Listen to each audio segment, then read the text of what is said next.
Welcome to Diski Lovers Culture, where football is more than just a game. Betway Premiership, Varlise Gazin is back for 2026-2027 season. Nati kurika lushaka lwote arodoba kuri diwane richikuisa pano no subscribe no like akati no comment ngauri robasela conversation ndenza kuri dzabudinga manda ariko thoma na season ina bori kuri 16 teams in a one dream. My brother from another mother mshimbane ndikalesa ngamanda my brother sikudzula ravana conversation ya mutambo una rofunesa kaduva. Yeah, ndizo kufesori arongovesa na chipinga chinji musi mitambo ya Betway Premier League yosvika magumoni yayavhara then rari kati novona dzi World Cup lune ndidzo kupfesori zvazvino sizini ntsva ichikuvuya ya 2026-2027 ari takuwe nayo mugao noula usubscribe noshare nocommenta norikakula une ri ḓo ḓivha ri khou khakha hone ngori u guda a u gumi hanefho ine vha ri ḓo vha ri songo vha fara hone zwavhuḓi a si mafhungo ori sema mafhungo ori vha ri vhudze uri ri khou tea u ri ite mini. Khamusi ri nga thoma brother ri khou ḓa kha new season ine ya vha uri i khou sumbedza i ḓo vha effective. New season ine ri khou amba uri thimu ya Orlando Pirates i ḓo zwi kona na u ḓiwana i tshi khou defenda vhugwena hayo. Thimu ya Mamelodi Sundowns i hone nayo i khou ḓi nyaga u ḓiwana i khou vha dzingwena. I hone thimu ya Kaizer Chiefs, i hone thimu ya Kruger United kha season ine i khou swika zwa zwino. Ma brother, mbudziso khulwane yanga i ya uri yo tou thoma ya uri ndi ifhio thimu ine ni khou i vhona kha transfer windows yo ya i renga vhatambi none ri si khou amba nga vhatambi nga depth fhedzi ri tshi khou amba nga vhatambi vhane vha uri vha na quality vha khou ḓo add value kha thimu ine ya vha uri i kha Betway Premiership kha thimu dzine dza vha uri dza 16 zwa zwino. Ndi ifhio thimu ine ni khou i vhona uri yo saina zwa khwine ine i nga ḓiwana i tshi khou lwela vhugwena kha season ya 2026-2027? Ya ndi tshi nga tou amba nga thimu ine i nga ḓiwana i khou vha dingwena dza 2026-2027 Betway Premier League ndi sokou pfhesesa uri thimu ya Orlando Pirates i na tshikhala tshinzhi tshine i nga vhu defender. Ndo sedza signing dzadzo nda dovha nda sedza uri ndi Orlando Pirates ine a i ngo tou thathamuwa that much ngori muthu o bvaho ndi Mufukeni ene ndi sokou pfhesesa uri yo ḓi tamba dziṅwe dza dzi game a siho ya tamba zwa khwine lune u hone musi ono nga Police ene ḽivhaka ḽa Mufukeni already o vha a tshi ḓi ḽita tshi ḽithivha ngori nda tshi vhona Mufukeni na Police hu vhone vhathu vho switcha. Sometimes vha ḓo wana Mufukeni a khou tamba sa winga, tshiṅwe tshifhinga vha vhona a Police a khou tamba sa 10 lune kha mugudisi vho Wadu ndi sokou pfhesesa uri a vha tou vha na challenge nnzhi u ṱuwa ha Mufukeni. Thimu yavho i tshi yo khwaṱha the way nda vhona uri Orlando Pirates i tshi ngazwo na kha signing ye saina thi vhoni vha khou tou ṱavhanya vha introduce. Ndi sokou pfhesesa uri a vha vhuye nga mulenzhe vha ngawo even though na musi Mufukeni a si tsheo hu na vhatambi vhanzhi vhe vha na ḓora yori vha ḓiwane vha khou thivha ḽivhaka lune ndi sokou pfhesesa uri thimu ya Orlando Pirates ndi yone thimu ine i nga ḓi tsireledza vhugwena ndo sedza vhatambi ine ya vha navho na vhatambi vho ṱuwaho na vhatambi vho ḓaho. Ho ṱuwa mutambi muthihi ene vho ri ri nga si ambe nga goalkeeper ene vho ndi Buthelezi ene vho ri u ṱuwa Orlando Pirates a sina game time a si khou wana tshifhinga tsho uri a ḓiwane a khou gavha. So ndi sokou pfhesesa uri Orlando Pirates i nga ḓi tsireledza vhugwena naho thimu ya Mamelodi Sundowns nayo yo gonyisa vhatambi vhene ndi vhona vha na tshenzhemo tsha khwinesa. Vhatambi vho no nga vho Mukwena, vhatambi vhene vho alusiwa u bva kha thimu ṱhukhu ya DDC ine na Pirates yo ḓi gonyisa vhatambi vhene kubva kha DDC lune ndi vhona unga ndi zwiṅwe zwa zwikhala zwavhuḓi zwine u fha dzi young stars chance zwi thusa na national team uri ri vhe ri khou builder national team i ḓaho. So ndi tshi nga dovha nda amba na nga thimu ya Kaizer Chiefs ine vho uri yo vha na dzisainini ndo vhona na game yo fhelaho ya ḓuvha ḽa mulovha ye nda sa tou vha convince nga kutambele kwa thimu ya Kaizer Chiefs ine thi khou vhona Kaizer Chiefs i tshi nga vha thimu ine ya vha uri i nga ḓi wana i tshi khou lwela uri ḓi wane i khou dzhia vhugwena ha 2026-2027. Nda dovha nda vha na mbudziso kha vhulanguli ha thimu ya Kaizer Chiefs uri ni saina hani coachara ene still u khou ḓi nyaga u sainelwa translator. Zwi vha zwi khou amba uri zwi ni konḓela sa coachara na vhatambi uri ni vhe na bono ni vhe na vhushaka cause ni khou vha na vhushaka no pfhi mini ngeno coachara a tshi ḓo nyaga uri hu tou vha na translator. Zwi khou amba uri hu khou vha na challenge khulwane vhukati ya vhatambi na coachara ngori tsho thoma arali vha mubebi vha tou uri ṅwana wavho a vha pfhesese khwine mara u ḓo vha pfhesesani khwine vhone vha sa ambi luambo luthihi naye. zwi ḓo nyaga translator vha nga si ri namusi vha tshi khou tou ri vha takale na nṋe even namusi arali u khou pfhi vha khou tou ri vha semane vha emotional vhone vha khou semana nga nyambo ifhio ine nṋe ndi ḓo responda zwifhio. So ndi vhona unga kha vhulanguli ha Kaizer Chiefs zwo no khakhea u thoma u vhona vho Fernando da Cruz vha sa pfhesi English kana vha sa mbi English. Ndi khou ḓivhusa uri vha khou vha vha khou sea na vhatambi nga zwifhio vha khou ita bondo na vhatambi nga language ifhio kana vha na yeneyo ṱhukhuṱhukhu yeneyi vha ḓo kona uri vha ḓivhe na vhatambi moments mivhili miraru. Mara nṋe ndi pfhesesa uri kha mutambo wa football ha sa vha na vhushaka ha khwine vhukati ha mutambi na mugudisi, ha sa vha no tenda uri ndi khotsi yanga havhaḽa, ndi vhona unga hu vha na challenge u takuwa hanefho. Mara arali ra tenda uri nṋe sa khotsi ndi ḓo kona u swikelela kha uḽa mutambi nda swikelela kha uḽa mutambi nda swikelela kha uḽa mutambi, zwi ita uri ri takuwe sa thimu i anda umbrella nthihi ya spirit tshithihi tshine ri nga ita zwa khwine. So ndi sokou pfhesesa uri a thi khou vhona sainini dza Chiefs dzi tshi khou convince. Ndo vhona game ya mulovha ndi sokou pfhesesa uri i nga vha season ya Mfundo Vilakazi kha thimu ya Kaizer Chiefs. Ndi ene mutambi nda vha ndi khou kona u vhona a tshi khou create zwikhala, mutambi we vha khou kona uri hu vhe na dzi 1-2 passes dzine ndi dzavhuḓi na muswana just number 22 vha ri u pfhi Mtwasinga kana I mean Mtwasinga o swika zwino ndi sokou vhona unga dzhena sa replacement o dzhena sa replacement. Ndi sokou vhona unga ndi iṅwe sainini dza khwine ndo sedza the way vha khou distributor ngayo bola. Ndi pfhesesa uri arali no vhona game ya mulovha ndi nga amba nga hayo na mndu kana uri vho Fernando da Cruz vho saina fhaḽa unless zwi tshi nga ḓo ri zwi tshi ya phanḓa vha wana a si tsha tamba, vha wana a si tshavha ene re vha ri khou vhona a tshi khou tamba ngayo kha game ya mulovha ngori zwi itea kha mutambo wa milenzhe hu avha na vhatambi vha tshivutshela vhene vha ḓo wana uri u fomoni game ya ṋamusi, game ṱhanu dzi khou ḓaho ha tshe u fomoni. So ndi sokou pfhesesa uri arali i play ine a tamba ngayo ndi vhaṅwe vhatambi vhane vha nga ḓisa tshanduko nyana. Ndo muvhona ana combination ya khwine ana mavhuwe lune zwi nga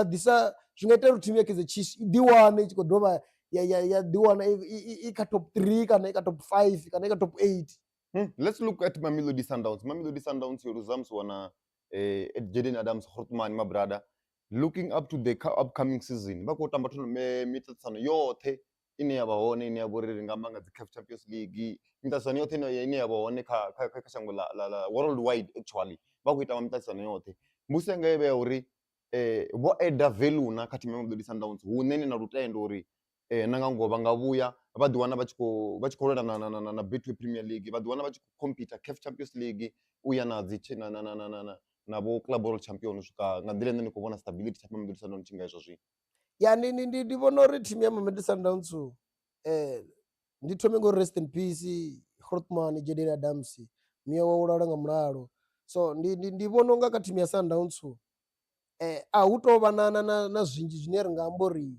bako ḽo vulea. Ndi thimu ine ya vha uri i na vhatambi vhanzhi vhane vha vha na tshenzhemo, vhatambi vhane vha khou ḓidzhena vha sumbedzisa uri vha na ḓora, vhatambi vhane vha khou ḓidzhena vha ḓi dominator vha ḓivha vhona vhatambi vho no nga vho Mthusio Basi game ine a i wana chance tshine a tshi wana u a sumbedzisa uri nene muṋe na zwine a khou nyaga u fha zwone thimu. So ndi vhona unga replacement ya Jaden Adams namusi i sa tou vha hone totally nga nḓila ye Jaden Adams a vha tshi khou tamba ngayo a tshi sala tshi yo ri sia,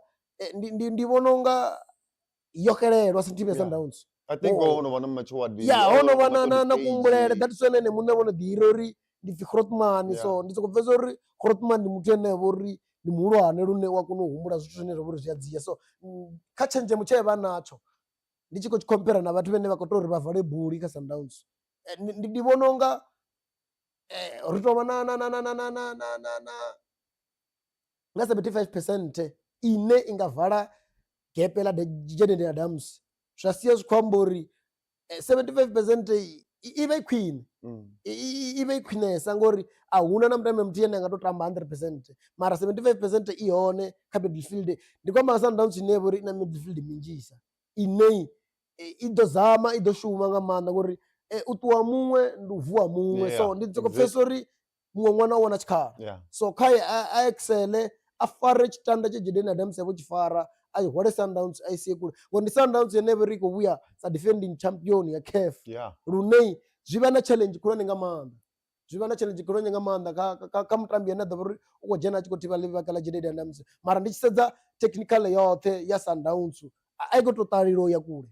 Kha musi ri tshi nga amba hu na vhatambi vhane vha nga muthusiwa basi u wone Musiwana Mkholise ro ambesa ngae na last season we a ḓi wana a khou bola u wana tshikhala tsho ḓi wana a tshi khou dzhena u wone Musiwana Mkwena a ḓi wana a tshi khou sainiwa. Fhedziha arali dzi thimu dzi khou ḓaho mabrada hu na thimu dzi khou ḓaho ḓi wana dzi kha Betway Premiership for the first time vha tshi khou ḓi wana vha tshi kha Betway Premier League. Ni tshi khou lavhelesa thimu dzi ḽa kutambele kwadzo, stability tshadzo, ri khou amba nga thimu ya Kruger, ri khou amba nga thimu ya Milford, no u lavhelesa thimu kutambele kwadzo, stability tshadzo, dzi signing dzavho dzine vha khou dzi ita zwa zwino, ni khou vhona uri vha nga zwi konana u ḓi wana vha tshi khou maintaina status kha Betway Premier League. Ya ndi sokou pfhesesa uri level dzi a ḓifara, Yeah. vha nga vha tou promotiwa u bva kha second division vha tshi khou ḓa kha league khulwane, mara a zwi amba uri u ḓa straight vhone vho tou promotiwa vha nga ḓa vha ḓi wana vha khou ya hune vha nga ḓi wana vha khou computer lo dzhia league, mara vha nga zwi kona arali vhone vho tenda u saina dzi experience players dzine nadzo dzi ḓo ḓa u gaida vhatambi vhane vha vha navho, ngori arali ri khou alusiwa ri tshi khou ḓa kha PSL ri sina na experience players na tshithihi, zwi sia zwi khou tou amba uri ro ḓo dala lune arali ri khou sedza thimu ya Kruger ndo vhona i khou vha na signing nyana dza dzi experience players. Ndi zwone zwa ndeme uri na musi heyi season ri si nga tei uri ri swike hune ri nga dzhena kha mtn 8 ra nga ḓi wana ri khou dzhena kha top 8 ndi bonus, mara tsha ndemesa kha thimu dzoṱhe dza alusiwaho ndi dzo uri ri songo ḓi wana ri khou relegatiwa, a ri vhe hone lwa miṅwaha miṱanu kha season heyi kha league heyi lune ri ḓo kona u tshentsha zwithu zwi tshi khou ḓiya ri khou kona u vha na structure tshavhuḓi, ngori hu vha na challenge nga maanḓa kha thimu dzine dzi khou gonyisiwa, dzi konḓelwa u builder structure lune tshithu tsha ndemesa ndi u builder structure. A si mafhungo ori ri ḓe ri khou nyanga u dzhia league, zwi a konḓa nga maanḓa hu na thimu dzine dza vha uri ndi kale dzi si khou dzhia league dzi kha Betway Premier League, lune arali vhengi no alusiwa tsha ndemesa ndi u builder structure, i vha na dzi young stars mbili kana tharu dzine ni khou tou builder structure khadzo uri after 5 years ri khou tou vhona thimu ine ya vha uri yo no vha na trophy mbili kana yo no vha na trophy nthihi. So ndi vhona unga ndi zwone zwa ndeme uri vhatambi havho vha ye thimu yone ine i ye i builde structure kha yone ine i ḓivhe zwori rine ri khou ḓa hafha ra dzula lwa miṅwaha miraru kana ri khou dzula lwa miṅwaha miṱanu ine kha iyi miṅwaha miṱanu ri ḓo vha ri na thimu ine ya vha uri i nga kona u lasta for 10 years kana 5 years i ḓaho futhi. Yeah. Kha musi ri nga ri mabrada hu na zwithu zwinzhi zwine ri khou tea u zwi lavhelesa ḓuvha ḽa ṋamusi, fhedziha ndi ḓo nga murahu ha tshifhinga no lavhelesa uri ni khou tea u ḓi wana ni tshi khou ṱuwa. Fhedziha mbuso yanga ine ndi nga dovha hafhu nda ni vhusa yone, last season ro vha na Musiwana ri le Mufokeng we a tamba nga nḓila ya khwinesa a ṱuwa ya representa na kha national team, ane ro mu vhona a vha star kha league yashu ya Betway ḓuvha ḽa ṋamusi ri khou amba uri u Belgium. Coming up to the 2026-2027 season ni khou vhona ndi nnyi mutambi ane a nga a imisa tshanḓa kha thimu iṅwe na iṅwe ine ni khou i vhona kha 16 team une a ḓo ḓi wana kha musi ri tshi khou amba uri naye u khou oversea, because I think uri ngari ndi zwa ndeme for our national teams. Ya mara ndi tshi nga tou amba tshiṅwe tshifhinga zwithu zwi tshimbila na lucky. Yeah. Thimu ye vha i khou tou uri i vhe yo ṱusa vhatambi vhanzhi vha ye oversea, thimu no nga Orlando Pirates i tou vha Orlando Pirates hu si yo nonga. Yeah. Ho funa ro vhona Musiwana no nga Muremi a vhathu vhane vho ya oversea, ro vhona vhatambi no nga vha polisi vhatambi vhane vho ya oversea. Ndi khou sedza impact ya vha hone kha season yo fhelaho, vho tamba lune u sa vha na lucky tshiṅwe tshifhinga kana rine ri nga zwi dzhadzha nga vho riṋe ra vhona nga vha khou tamba khwine kha dzi thimu dza nga nnḓa vha uri a vha khou tamba zwine zwi khou ṱoḓea. So ndi vhona unga u tshe o ima a polisi lune a nga continue kha bola ye vha nayo season yo fhelaho. Ndi sokou vhona unga i nga vha season yo fhedzisela kha Orlando Pirates heyi ya 2026-2027 ndi yene mutambi ane ndi sokou pfhesesa uri a nga hwala flaga a tshi khou ṱuwa na Europa a tshi khou pepedisa flaga ya South Africa sa muṅwe mutambi futhi a khou bvaho kha Pirates, lune zwi vha zwi khou amba uri thimu ya Orlando Pirates i khou shuma nga maanḓa. U ḓi wana ni khou producer mutambi muthihi a ṱuwa ya oversea ni vha no shuma sa thimu, ni vha no shumesa nga maanḓa lune ri tea i fhululedza thimu ya Orlando Pirates kha hezwo ye ita kha Musiwana ri le Mufokeni ye ya mufha tshikhala uri kha u vhona zwiṅwe football a i ngo guma Mzanzi, football yo lapfa nga maanḓa. Hu na zwinzhi zwine a khou ṱangana nazwo Musiwana ri le Mufokeni, u khou tamba UEFA lwa zwino ndi iṅwe chapter ya football. So ndi sokou pfhesesa uri na kha vhatukana vhane vha alusiwa kha thimu dzoṱhe dzine dza vha hone kha PSL ri tende u fha dzi young stars tshikhala dzi coachara. Ndi nga amba nga na nga Mfundo Vilakazi ndi vhaṅwe vhatambi vhane arali vha sedza game kana dzi video dze vha dzi vhona ngori a ri ngo to vhona game nnzhi dza pre-season mara dzi video dze nda dzi vhona nda kona u vhona umatshwara a musiwana Mfundo Vilakazi standard tshawo tsha season yo fhelaho na tsha pre-season ndi vhona unga zwa zwino tshi nṱha lune ndi soko pfesa ndi muṅwe wa vhathu kana vhene a nga i fara team ya Kaizer Chiefs arali coach ara nga believer khaye ndi soko pfesa uri ndi ene mutambi ene a ri believer khaye a ri ita structure team is na structure a huna une ikwe ya hone mara arali vha sedza the way ne vhori Mfundo Vilakazi ya kutamba ngayo vha sedza midfield wa Kaizer Chiefs une wo ima ngayo nga Muswana Mabuwe na Muswana Mtswasinga ndi vhona unga hu khou vha na team ine vhori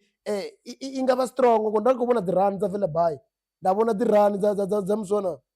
Vilakazi nda vhona the way Vilakazi a tshi kora bola musi i khou tamba na Scotland the way a place nga yo bola i sumbedza uri hono vha no matshwara ndi golo ya manakanaka u vusa ṱhoho luthihi a vhona uri nda i vhea hafha ḽa nga sie zwe a to ita zwone ndi to vhea bola u to spota bola uri ndi khou isa hafha ḽa goalkeeper nga swike zwi sumbedza u matshwara ka football so ndi vhona unga mutambi ane nga fara flaga ya team ya Kaizer Chiefs ndi Muswana Vilakazi ngeno team ya Sundowns flaga i nga fariwa nga Muswana Mukwena ene a lusi ubva kha DDC ndi vhaṅwe vhatambi vhane vho ri una tshenzhemo tshihulwane nga maanḓa ngeno team ya Orlando Pirates i tshi nga continue no farelwa flaga nga Muswana a police khulukesa nga maanḓa mabrada last season 2025-2026 season ro vha na team ya Durban City ya ḓiwana i khou ri surprise kha league ya Betway i khou ḓiwana i tshi khou promotiwa ya ḓiwana i tshi khou dzhia na tshiphuga tsha Nedbank mabrada ni khou vhona hu tshi nga vha na dziṅwe surprises dzine ri nga dzi vhona na kha thimu dzine kha musi ra songo dzi lavhelela u ḓiwana vha tshi khou dzhia iṅwe ya trophy kana u ḓiwana vha tshi khou vha kha miṱaṱisano ya top 8 yani ndi vhona unga sezwo nda zwi amba uri ri tshi ita structure a ri tshi iteli season yeneyo ri ita structure tshine tshi nga survive for 10 years kana 15 kana 20 years arali vha sedza nda nga to shavha nyana vha sedza thimu dzo no nga dza Europa that's why tshi wana PSG tshi nga dzhia lwa 11 hu vha hu structure tsho itiwaho i structure tsha nga continue ngoyo vha tshi replace muthu avhe no vha na muthu ene a donga hono ula even though na musi vhathu vha sa fani arali vha sedza thimu yo no nga Bayern i khou dzhia lwa 15 times lu khou tevhekana thimu yo no nga Madrid i khou dominate kha UEFA ndi mafhungo uri structure tshatsho tshi khou buildeliwa gai arali thimu ya Durban City zwino ranga ma thimu ine nga vha yo ṱusa vhatambi vha sigisi vhoyo kha dziṅwe thimu zwi amba uri arali i songo ita replacement dzone i nga si vhuye kha heyi season ya ḓa ya ita zwo fana na season yo fhelaho ngori structure zwi amba uri tshi ita mini tshi tou vha tsho collapse zwino tshowa lune arali vhone vhaṋe vho tenda uri ri tshi khou ṱuwisa Muswana Grand Kekana zwi amba uri na mutambi ono nga Grand Kekana ene u ḓo ḓa a vala buli ḽa Gekana vha songo ṱuwisa mutambi vha sina replacement yawe ndi ya musi vha kha structure vha to uri vha ṱuwise mutambi vha na replacement yawe ene a fitha uri hedzi structure tshi na nokha habeni team ya Orlando Pirates zwine i khou ita ndi to reinforce ende i khou reinforce hayo vo mufukeni the rest vha tshe hone vhatambi vhene vha khou excel season yo fhelaho vha khou mbona Muremi a khou ita zwa khwine vha khou mbona Evidence Makgopa ndi tshiṅwe tsha structure tshi khou ita zwa khwinesa so ndi vhona unga team ya Orlando Pirates i cheka good standing chori inga ḓiwana even na radio pan a khou tamba zwavhuḓi nga maanḓa fhano kha preseason a khou tamba zwavhuḓi nga maanḓa lune nene muno o vho ṱuwa nga loan loan iya ni semela mbiluni sa mutambi ane ni ya pfesa football iya amba na ini iya ni guide uri why u khou loaniwa nṋe kha vhaṅwe vhathu hu songo loaniwa vhaṅwe that is why khou vhona radio pan kha preseason o vhuya a sumbesa uri now nṋe ndi khou ḓo fighter ngori kha football a hu no pfhi ri khou saina zwi stars fhedzi ri a ḓi saina stars fhedzi mara ri sa dzhie tshithu arali vha i vhona PSG yo vhuya vha na Neymar na Messi na Mbappe mara i sa dzhie tshithu ngori muṅwe na muṅwe u ḓo vha a khou tambela ene muṋe mara arali ni tshi ḓo vha uri ri khou ḓa kha football na ḓivhudza uri nṋe ndi ḓo to fighter and u fighter ndi ya musi ndi khou deliver zwine thimu i khou ṱoḓa zwone na zwine mafena a ḓo vha khou ṱoḓa zwone ngori tshithu tsha ndeme ndi u takadza mafena a vhenyu arali na balelwa u deliver mushumo une mafena a vhenyu a ḓo tenda uri ri na thimu yo khwaṱhaho ri na thimu ine ri a kona u amba nga hayo ro dzula so ndi vhona unga ahuna zwine ni ḓo vha ni khou ita zwone my last question my brother South African football yo rangiwa phanḓa nga president Vho Danny Jordaan u bva 2013 u swika ḓuvha ḽa ṋamusi mbusi yanga ya vha uri hu na vho Zungu owner ya Mazulu nene vha uri vha dovha vha ramabindu vha khou sumbedza mafhungo uri vha khou contesta u vha president ya SAFA ya ḽa Afrika Tshipembe mbusi yanga iyo uri kha inwi ni khou ṱoḓana vho Zungu vha tshi ḓiwana vha tshi khou dzhena vha tshi khou vha president ya SAFA kana ni khou nyanga uri vho Danny Jordan vha ise phanḓa kana ni khou vhona uri ndi khwine u bve vho Danny Jordan sa dzhene vho Zungu u dzhene nnyi zwa zwino? Ndi vhona unga na vho Zungu a vha fithi uri vha vhe president ya SAFA. Okay. Ndi to sa ḓivha uri vhathu vho no nga vho Lucas Radebe vha khou ḓiwana vha khou ḓi participate khazwo vha khou dzhenelela khazwo na ngori a zwi ngo leluwa uri ni vhe president ya SAFA ngeno ni sa pfesesi mutambo wa football. Ndi khou amba uri ni khou rulisa hani cabinet yanu i khou vha ya vhathu vha sa pfesesi bola ngori na ni ni pfesesi cause tshiṅwe tshifhinga ri songo shumisa bambiri a ri shumise gift ine vhathu vha vha nayo ngori experience ngori arali ra tamba nga vhathu vho no nga vho Lucas Radebe ndi vhaṅwe vhatambi vhane bola vha i pfesesa ri nga ri in and out vha kona u pfesesa ngori arali ri khou amba nga president ya SAFA vho John Jordan ndi soko pfesesa uri u ya nga ha nṋe ndi sa ḓivhi uri vhaṅwe vhathu vho zwi vhonisa hani a vha ngo to mpfara zwavhuḓi musi wana Jaden Adams a tshi lovheliwa wa bola mbofholola na musi a tshi khou hana sa president ye to mbofholola a ite a honore mukegulu wawe lwo fhedzisela vhutshiloni family ḓa phanḓa kha tshithu tshiṅwe na tshiṅwe. So ndi soko pfesesa uri ndi sa vha murangaphanḓa arali nṋe ndo lovheliwa murangaphanḓa a sa dzhie action ho funa vho John Jordan hu vhone vho dzhie action ngori arali vha sedza game ya Korea musi i tshi yo vha fanela tshi ya Korea vhathu vhoṱhe vha khou celebrate mara Jaden Adams vho dzula yeṱhe and ndi ya musi tshi khou to bvo itea incident ya makhulu wa vha khou mvesa lune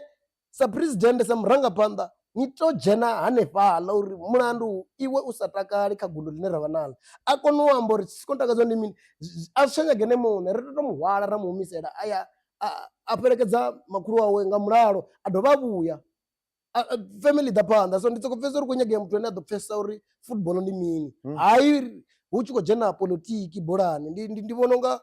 vha tea u bva vho John Jordan vha tea u sa dzhena vho Zungu mara arali vhene ri khou ṱoḓa vha tshi dzhena vha si khou dzhenelela vha tea uri vha dzhene vha Zungu ri vhone tshanḓa tsha vho Zungu ngori ahuna zwine ri ḓo ita hafho zwino ngori i tou vha chance tsha vho Zungu tsha uri a vhe vha dzhene ngori 13 years ye vho John Jordan vha president mara thi ngo vhuya nda kona u vhona tshanduko dza football dza Mzansi still ndi khou vhona tshithu tshithihi. I think na World Cup yo ḓi dzhena vha president mara ho funa vho no shandukisa zwithu zwinzhisa mara a huna nga nḓani o to thola mugudisi vho Igobros a huna tshe vha ita tshanduko ye vha ita ndi thola mugudisi vho Igobros ene na football ya Mzansi ha i pfesesi vha ri vha khou edelwa ṅwa muthihi uri vha vhese phanḓa ndi zwezwo zwine zwi khou khakhea ngori ni nga si kone u vhona talent dza vhaṅwe vhathu arali ini ni tshi ḓo nyaga uri ni shume nga u ḓiḓivha kana ni shume ngori nga favor kana ni shume ngori dzangano ḽaṋu ḽi khou vhusaho ngori ndi zwine zwi khou itea uri khou vhusa ANC ndi ḓo ḓi itela so mara a ri bve kha zwa madzangano ri sedze kha dzangano ḽa football association lune ndi a tenda uri na vhone vhaṋe kha vha tende uri vho tshi dzula ndi zwone mara a huna zwe vha ita nga nḓani o tou ḽa tshelede ya SAFA kulivesa nga maḓi mabrada